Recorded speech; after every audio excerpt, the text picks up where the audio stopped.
Probados, vidas confrontadas con valores eternos.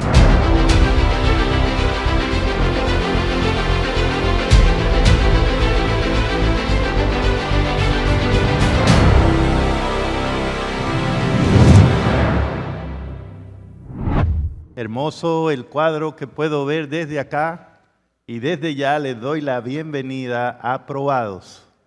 Hoy estamos listos para hacer el resumen del capítulo número 10. ¿Del capítulo número 10 de qué? Del libro de estudio para el año 2024 que estamos distribuyendo y usando en la división interamericana como parte de los trabajos del Ministerio de Mayordomía en nuestra división. Y ahora estamos acá con un lindo público que nos acompaña para el resumen que estamos haciendo. Pero además hay miles y miles recibiendo esta transmisión en muchos países donde el libro probado ya fue distribuido y está siendo estudiado o se hacen planes para estudiarlo en un futuro cercano.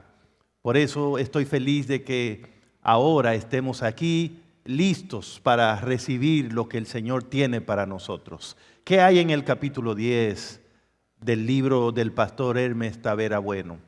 Está la historia de Ageo, el profeta Ageo. Y queremos ver la historia de Ageo porque esa historia dice que ahora es el tiempo. Ahora es el tiempo. De manera que vamos a hablar, seguramente el Señor nos va a hablar de actitudes que podemos tomar a la hora de hacer su obra o de cumplir con su voluntad. Muchas veces la actitud puede detener el avance de la obra de Dios. La actitud que dice, no es el tiempo, todavía no es el tiempo.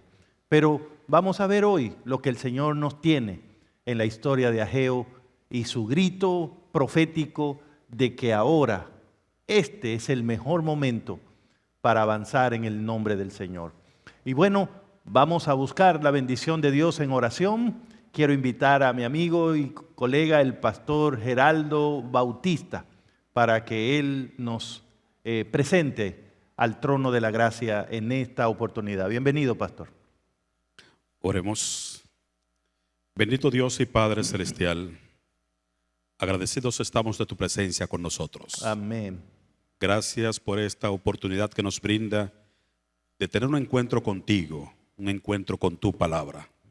Rogamos, oh Dios, que tu palabra llene nuestros corazones y que podamos comprenderte la dimensión que esperas y podamos serte fieles y obedientes en tus instrucciones. Amén. En el nombre de Jesús. Amén. Amén. Amén. Muchas gracias, apreciado pastor Bautista, muy amable. Y bueno, quiero recordarles que si aún no han descargado o no tienen este libro, alguna copia física del libro, pueden tener en formato digital el libro solo accesando a la página web de la División Interamericana, interamerica.org, y entonces pueden ir al área de ministerios o departamento, al Ministerio de Mayordomía, al área de recursos. Ahí hay muchos recursos, muchos materiales, pero uno de ellos es Probados, el libro del pastor Hermes Tavera Bueno, y usted puede descargarlo gratuitamente para estudiarlo, para leerlo, para compartirlo con su iglesia, con su familia. Y bueno, hablando del autor del libro, vamos a darle la bienvenida esta noche y llamar aquí al pastor Hermes Tavera Bueno, que ha sido muy bueno tenerle cada vez con nosotros. Te saludo con mucho cariño. Te doy la bienvenida aquí a la casa. Te invito para que te sientes un momentito conmigo y nos preparemos para lo que el Señor tiene para nosotros a través de su palabra. Pastor Tavera, estaba mirando el título del capítulo 10. Escogiste la historia del profeta Ageo. Me encanta tu libro porque me ayuda a conocer en forma más amplia personajes que son generalmente de segunda y tercera categoría cuando se trata de los grandes favoritos de la Biblia, ¿no? Sí. Somos muy atraídos a los protagonistas, pero hay actores de reparto que son muy buenos. Y siento que usted ha hecho bastante de eso, ¿no? Buscar actores de reparto que hacen una buena contribución. Pero en Ageo usted dice que el grito más importante de su mensaje es: ahora es el tiempo. Yo le pregunto, en el tiempo de Ageo, el pueblo de Dios tenía un problema de actitud. O sea, si Ageo está diciendo ahora es el tiempo, evidentemente está enfrentando una actitud que decía que no era el tiempo. Como pastor, ¿cree usted que muchos de los problemas que enfrentan la iglesia tiene que ver no con que no creamos la palabra, sino con la actitud que tomamos cuando la palabra llega a nosotros? A veces nosotros pensamos que la revelación, el mandamiento, nuestro deber revelado de Dios, tiene que ver con una información que puede ser útil en algún momento, en algún lugar. Exacto. Pero si Dios habló conmigo hoy es porque hoy quiere que yo haga algo, si no me lo hubiese dicho 20 años después. Excelente. De modo que desde el momento en que tú eres consciente de tu deber, ese es el tiempo de cumplirlo. Ese es el tiempo. Bueno, pastor, pues entonces no dejemos esto para otro momento. Vamos a recibir la palabra de Dios y este es el tiempo. Vamos a la presentación del mensaje de su libro Ageo, ahora es el tiempo.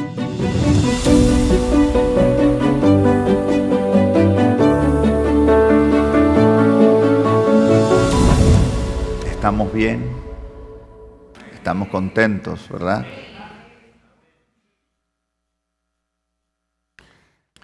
Voy a leer a partir del verso 6, Ageo capítulo 2, a partir del verso 6. Así dice Jehová de los ejércitos: dentro de poco haré temblar los cielos, la tierra, el mar y la tierra seca. Dios va a crear un movimiento.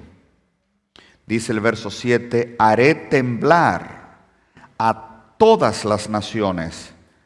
Entonces vendrá el deseado de todas las gentes. Y al venir el deseado de todas las gentes, dice el texto, y llenaré de gloria esta casa. ¿Quién dice eso? Dice el texto. Lo dice yo, Jehová de los ejércitos. Y añade el verso 8. La plata mía son la plata y qué, y el oro, dice Jehová de los ejércitos. Al final, la gloria de esta casa será mayor que la del principio, y haré que este lugar haya paz. Y otra vez, dice Jehová de los ejércitos, palabra del Señor. Amén. Note que hay algunas afirmaciones y cada afirmación termina con dice Jehová de los ejércitos. La Biblia es palabra de Dios, pero cuando Dios se motiva en poner su firma en cada afirmación, indica que Él está muy interesado que se sepa que su palabra está empeñada en el cumplimiento de lo que Él está prometiendo. Y Él aquí dice básicamente tres cosas. Que Él va a sacudir las naciones. Segundo, que con el sacudimiento de las naciones vendría el deseado de ¿qué? De todas las naciones. Tercero, que al venir el deseado de todas las naciones, la casa de Dios se llenaría ¿con qué? con gloria. ¿Está clara la palabra?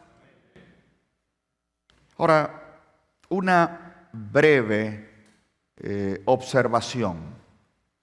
La expresión deseado, de la frase el deseado de todas las gentes, creo que es una frase muy querida por nosotros, porque tenemos uno de los libros más hermosos e inspirados, ¿verdad? El deseado ¿de qué? De todas las gentes. Ahora, en el texto original, la palabra no habla de el deseado, refiriéndose a una persona, sino de lo deseado, refiriéndose a las riquezas. ¿Me doy a entender? Cuando el texto dice vendrá lo deseado, de paso la palabra deseado es traducida otras veces en la Biblia, ¿verdad? Como vendrán las riquezas de las naciones. Entonces, si usted nota el contexto, tiene más sentido. Vendrá las riquezas de las naciones, porque mía es la plata y el oro, dice el verso. O sea, note que está hablando no de una persona, sino de la plata y de qué. De la plata y el oro. De modo que Dios está diciendo, yo voy a sacudir las naciones. Segundo, las riquezas deseadas de las naciones van a venir a mi casa, porque mía es la plata y el oro. Y tercero, cuando las riquezas vienen a la casa, entonces mi casa será llena ¿con qué? Mi casa será llena con gloria. ¿Tiene sentido? ¿Está clara la palabra de Dios? Yo quisiera enfatizar algunos detalles hoy. Vamos al libro de Apocalipsis, capítulo 18. En Apocalipsis, capítulo 18. Y quiero contar la historia de un profesor muy querido por mí, que lo tuve en mi vejez. Y él también me tuvo en su vejez, Simon Kistemaker. Y recuerdo una vez él decir lo siguiente. Voy a leer Apocalipsis 18. Después de esto vi otro ángel que bajaba del cielo y con gran poder, y la tierra fue iluminada ¿con qué? Con la gloria. Ahora, si leemos el verso 7, dice algo importante. Dice el texto, hablando de Babilonia, páguenle con tantos tormentos y llantos. Y ahí dice algo más. ¿Qué más dice? Y se ha glorificado ¿con qué? Con sus ¿qué? Se ha glorificado. De modo que aquí está hablando de dos glorias. Babilonia es glorificada con sus deleites o sus riquezas, mientras que la tierra es llena con la gloria de Dios. Estamos hablando de dos glorias: la gloria de las riquezas y la gloria de Dios. Y yo recuerdo a ese profesor decir dos glorias: la gloria de Dios, que es contraria a la gloria del hombre, que son el deleite, las riquezas del hombre.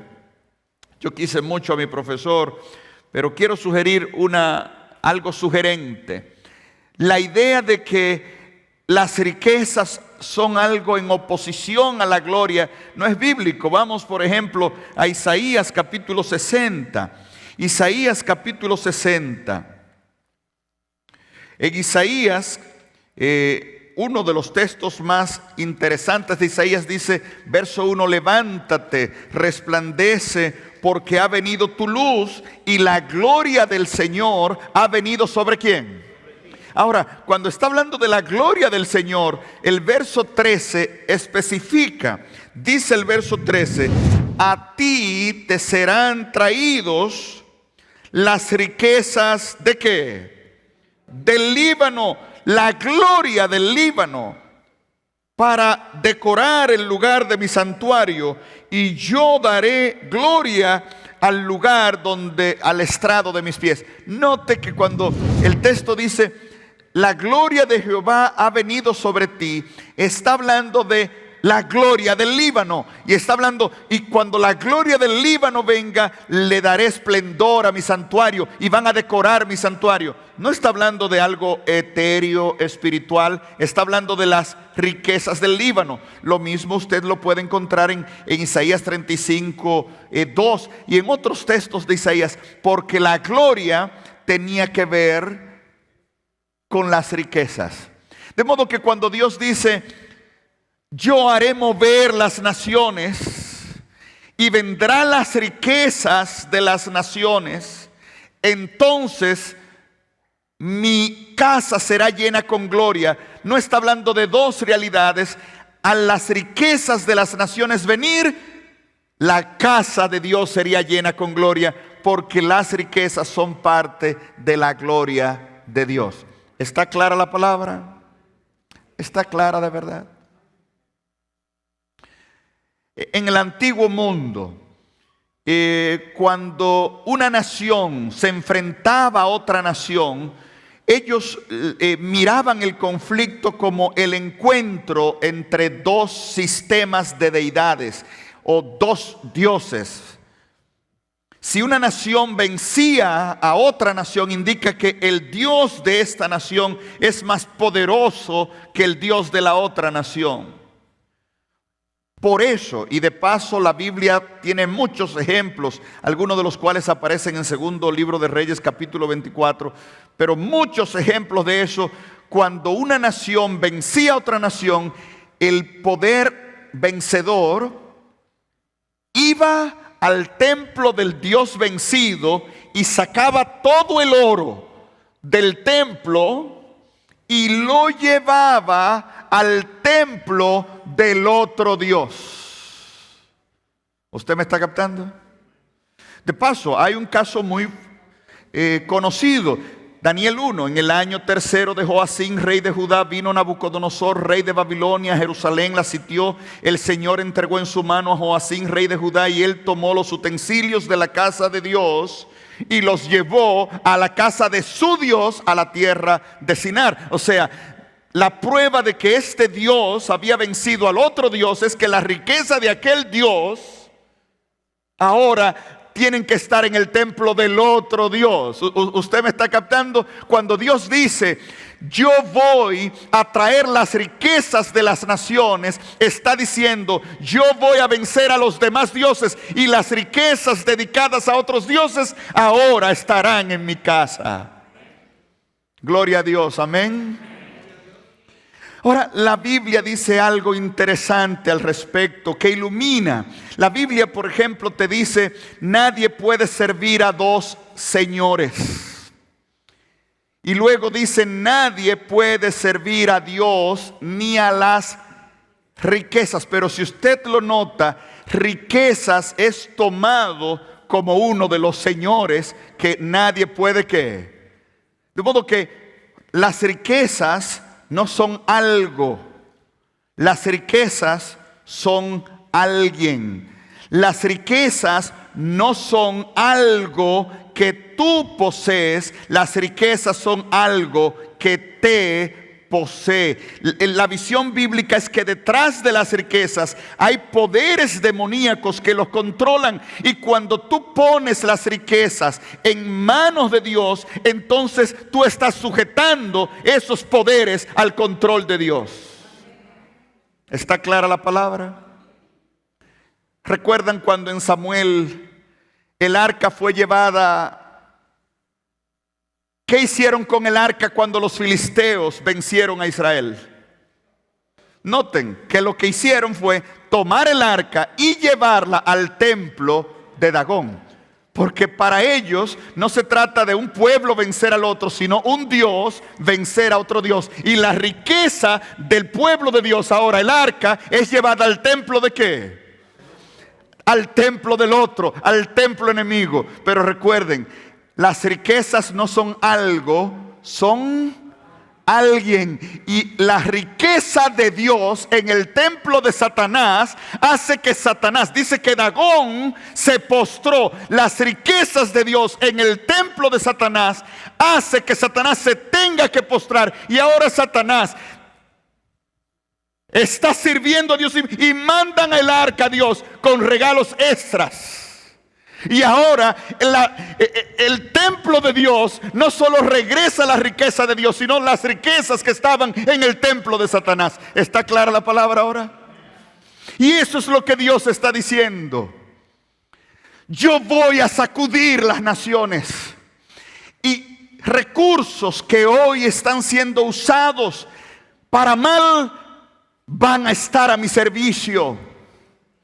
Cuando tú tomas un centavo, cuando tú tomas un peso, un dólar, cuando tú tomas una cantidad determinada y dices, esto será para el servicio de Dios, hay una guerra espiritual porque tú estás sacando tesoro. Estás sacando tesoro del templo de Satanás y llevándolo al templo de Dios. Hoy Dios dice, yo voy a sacudir las naciones, y sacudiendo las naciones, las riquezas vendrán a mi templo y la casa será llena de gloria. Hermanos, yo no sé a qué se refiere Dios, pero yo quiero que Dios me sacuda, porque hay riquezas en mí no dedicadas a Dios, y yo quiero que con ellas la casa de Dios sea llena con gloria. ¿Puedo pedirte que te dejes sacudir de Dios? Antes de que este programa continúe, dile a Dios, sacúdeme para que la gloria de mi vida, lo que poseo, llene de gloria tu obra en la tierra, y la tierra sea llena con tu gloria. Amén. Amén.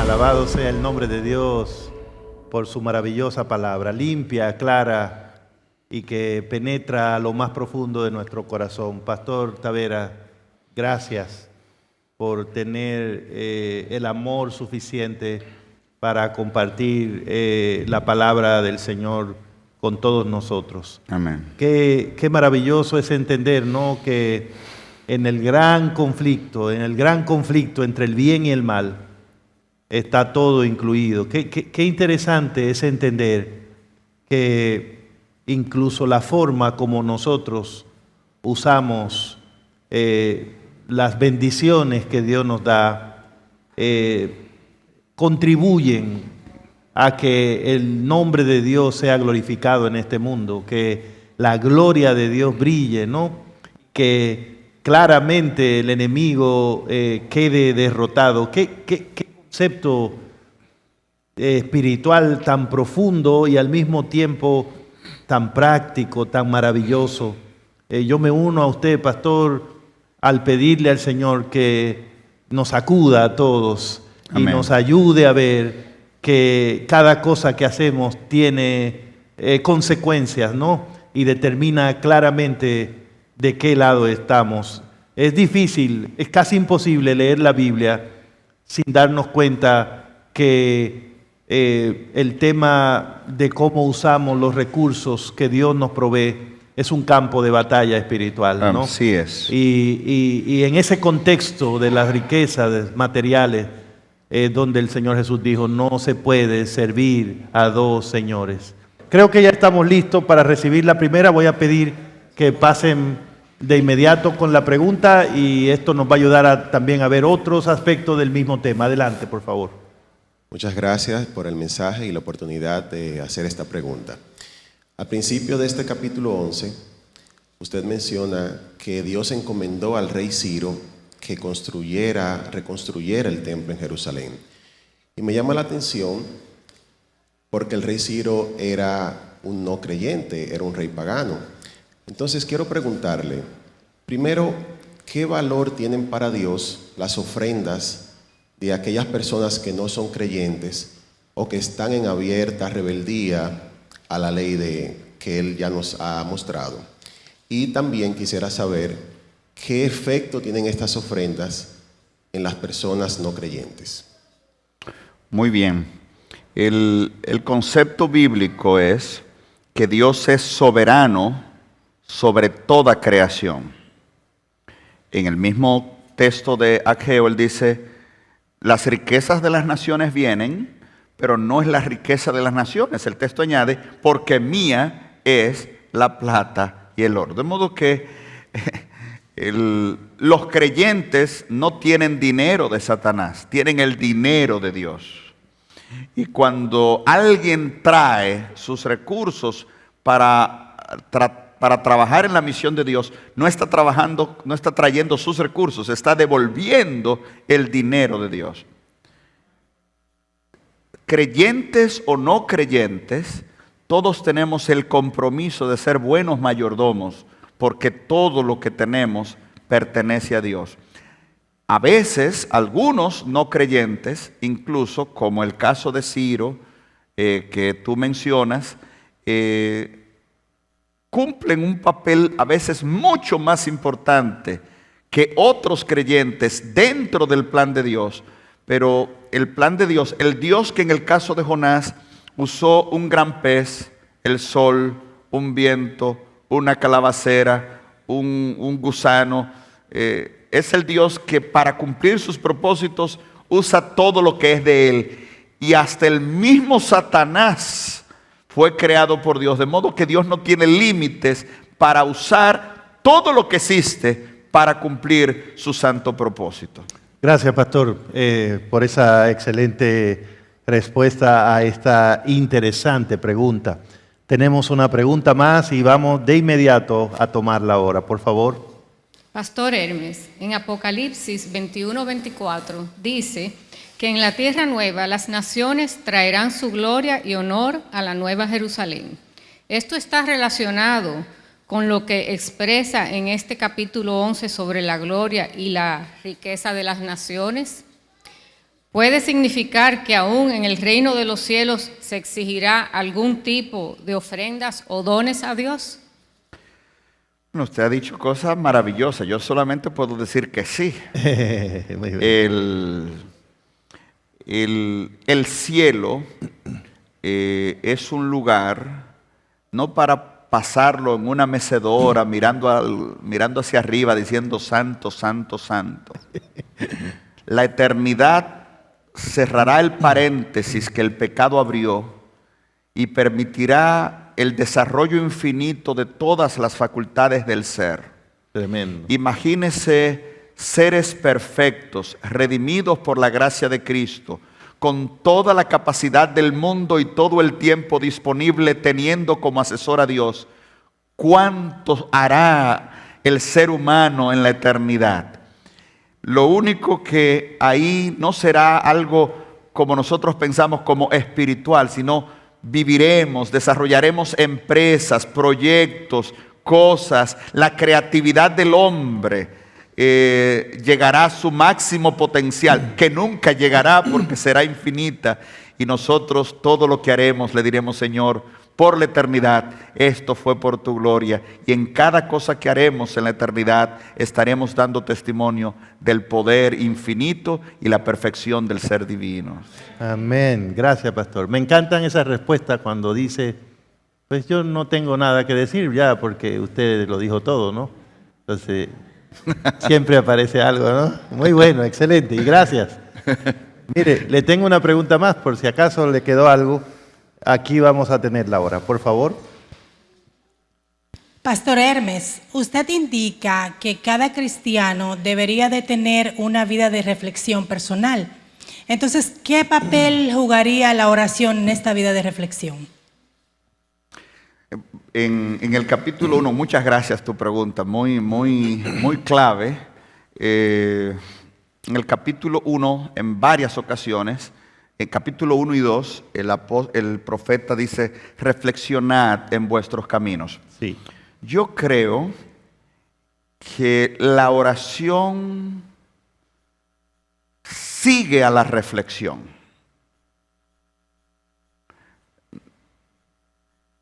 La oración sigue a la reflexión. Una oración sin reflexión vale muy poco. Nosotros nos postramos y en el momento de postrarnos comenzamos a orar y decimos lo que se nos sale ahí, sin haber reflexionado. Yo voy a poner algunos ejemplos. Por ejemplo, Salmo 5. Oh Jehová, de mañana oirás mi voz. De mañana me presentaré a ti y esperaré. Nota algo. Sí. Orar es hablar con Dios. Pero él está hablando con Dios diciendo que mañana va a hablar con Dios. Él está reflexionando sobre su vida preparando su oración. Otro caso es el hijo pródigo. Me levantaré, dice el hijo pródigo, e iré a mi padre y le diré: Padre, he pecado contra el cielo y contra ti. Ya no soy digno de ser llamado tu hijo. Hazme como uno de tus jornaleros. Y se levantó y fue a su padre. Nota que hay dos niveles. Una reflexión previo al encuentro. Yo creo que podría ser una diferencia inmensa en nuestras vidas si nosotros dedicamos tiempo a pensar sobre nosotros, sobre el plan de Dios, sobre nuestra esperanza, sobre nuestro deber, sobre lo que Dios espera de mí e incluso sobre lo que le vamos a contar a Dios. Tendría nuestra vida un poquito más de sentido y nuestras oraciones serían menos rutinarias y monótonas, porque le estamos realmente haciendo de nuestras oraciones la ejecución de un plan que con la ayuda de Dios ya hemos desarrollado. Y yo creo que una vida de reflexión es un prerequisito para vivir. Quien no reflexiona, no vive. El que no es consciente de sí, el que no se ubica en el tiempo y decir estoy aquí, e interpreta el momento histórico en el que vive en función de los planes eternos y de los ideales y valores que entraña, en realidad no vive, sino que reacciona al entorno. Te agradezco, pastor, y también quiero agradecer a todos los que nos ayudaron con sus preguntas.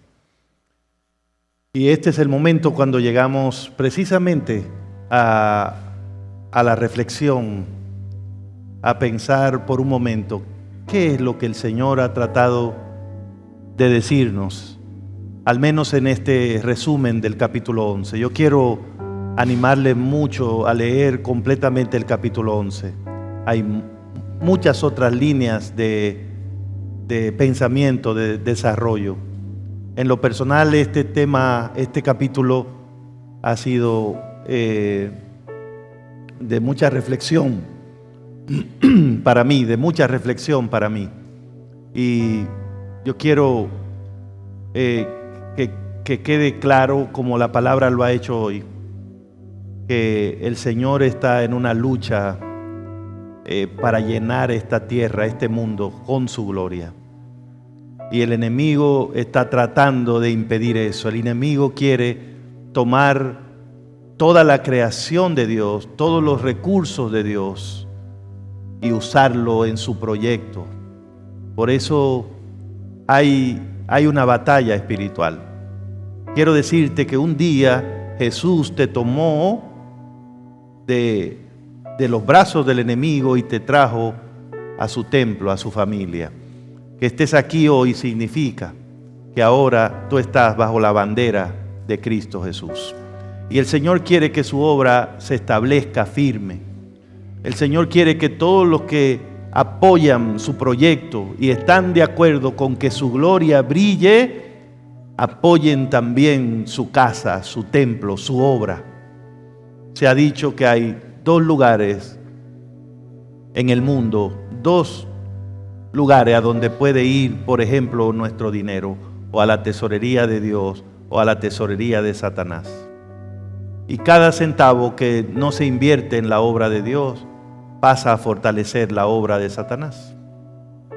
Es increíble que nosotros pudiéramos estar en el templo de Jehová Y sin embargo que Satanás entre aquí y trate de hacer que nosotros invirtamos nuestro tiempo, nuestros talentos, nuestro dinero, nuestros recursos en la obra del enemigo, del dueño de este templo.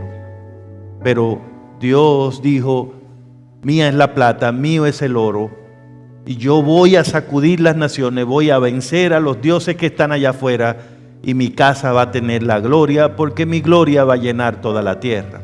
Y en tiempo de Ageo, Dios le pidió a su pueblo: levanten mi casa, porque es el símbolo de mi gloria. Yo no soy un Dios derrotado, yo no soy un Dios que se quedó sin recursos. Ustedes son parte de mis recursos, inviertan en mi obra. Pero el pueblo en tiempo de Ageo dijo: todavía no es el tiempo para invertir en la casa de Dios. Y ellos buscaron excusas, pero era simplemente una mala actitud. Por eso el mensaje a través de Ageo fue: meditad en vuestros caminos, piensen en lo que están haciendo, piensen si acaso no es este el mejor tiempo y no eres tú la mejor persona para comenzar a hacer lo que nunca has hecho, ayudar en la obra de Dios. Por eso, queridos hermanos, queridos amigos, creo que el mensaje que retumba en nuestros oídos al estudiar la historia de Ageo es que Dios cuenta con nosotros y Dios quiere que cuando esta iglesia triunfe, porque Él es el Dios de dioses, cuando esta iglesia triunfe como va a triunfar, el Señor quiere que nosotros triunfemos con ella. Ahora es el tiempo. ¿Dónde estás invirtiendo tu vida? ¿En la causa que va a ganar o el enemigo te tiene distraído? Dios te llama y te dice: este es el momento. Pastor Hermes. Oremos. Querido Dios, sacude nuestras vidas, que lo que tengamos, lo más deseado de nosotros, pueda ser usado para tu gloria. Amén. En el nombre de Jesús. Amén, amén. Amén. Que el Señor les bendiga. Muchas gracias.